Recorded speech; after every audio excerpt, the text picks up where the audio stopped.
ఒకసారి ప్లే చేయండి. ఎన్టీ రామారావు గారు వచ్చేంత వరకు పరిపాలన విధంగా జరిగింది. ఆయన మోసం చేసి చంద్రబాబు పరిపాలన చేసిన మొదలు పెట్టాక చంద్రబాబు మనకు రాష్ట్రానికి ముఖ్యమంత్రి కాదు. ఈ మధ్య కాలంలో ఉన్న ఉద్యోగస్తులు అల్లాడిపోయి తిండి లేక నిద్ర లేక సస్తున్నారు, అనారోగ్యాలతో సస్తున్నారు. పెద్ద బెదిరింపులు పబ్లిక్ సర్వీస్. ఇప్పుడు అసలు మినిస్టర్స్కి ఏం సంబంధం అండి? నేను చేసినంతకాలం మినిస్టర్స్ అవ్వడని నేను చూడలే. 36 సంవత్సరాలు నేను అసోసియేషన్ స్టేట్ ప్రెసిడెంట్ చేశాను ఉభయ రాష్ట్రాలకి. ఒక్క రిమార్క్ లేదు. కాగితాలు ఇచ్చారు చెప్పండి. ఎందుకు చెప్తున్నానంటే నేను పబ్లిక్ సర్వీసెస్ స్టాఫ్ కౌన్సిల్ తీసుకొచ్చాం. 10 సంవత్సరాలు ఫస్ట్ నెంబర్ నేనే.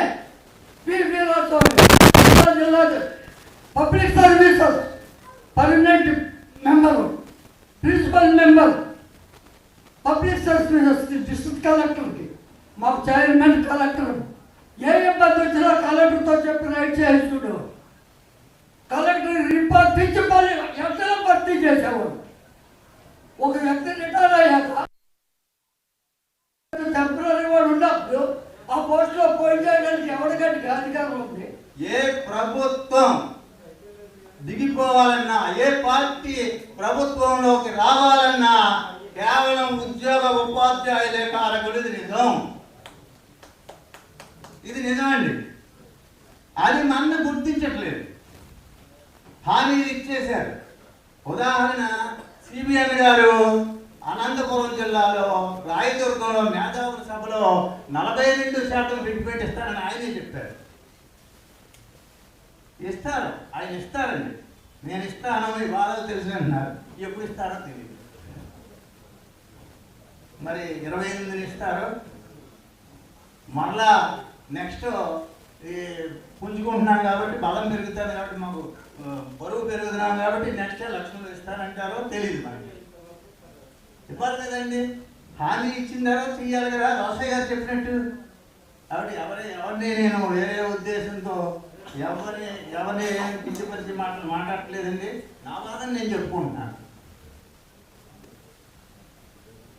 మా పాప ఎన్ఆర్ఐ అకాడమీ ఆఫ్ సైన్సెస్లో ఎంబీబీఎస్ స్టడీస్ చదువుతాను. నా పేరు భూపతి రాజు కృష్ణమూర్తి రాజు అండి. మాది కాకినాడలో రిటైర్ అయ్యానండి. ఏదైనా చిన్న పొరపాట్లు. ఎస్, కొంతమంది అభిప్రాయాలు మాత్రం మనం ఇక్కడ విన్నాం. ఏదైతే జనవరి 25వ తేదీన జరిగినటువంటి రిటైర్డ్ ఉద్యోగుల ఆత్మీయ సమావేశం విజయవాడలో జరిగింది. ఆ సమావేశంలో వారి అభిప్రాయాలు అంటే, ఈ ప్రభుత్వాన్ని మేము నమ్ముతున్నాం, వైఎస్ఆర్సీపీ ఇలా చేసింది కాబట్టే మేము కూటమిని ఆహ్వానించాం, స్వాగతించాం. కానీ ఈరోజు మా ఓట్లతో, మా సపోర్ట్తో అధికారంలోకి వచ్చి మమ్మల్ని పక్కన పెట్టింది. ఎందుకు మాకు ఈ శాపం అని ఆవేదన వ్యక్తం చేసినటువంటి పరిస్థితి.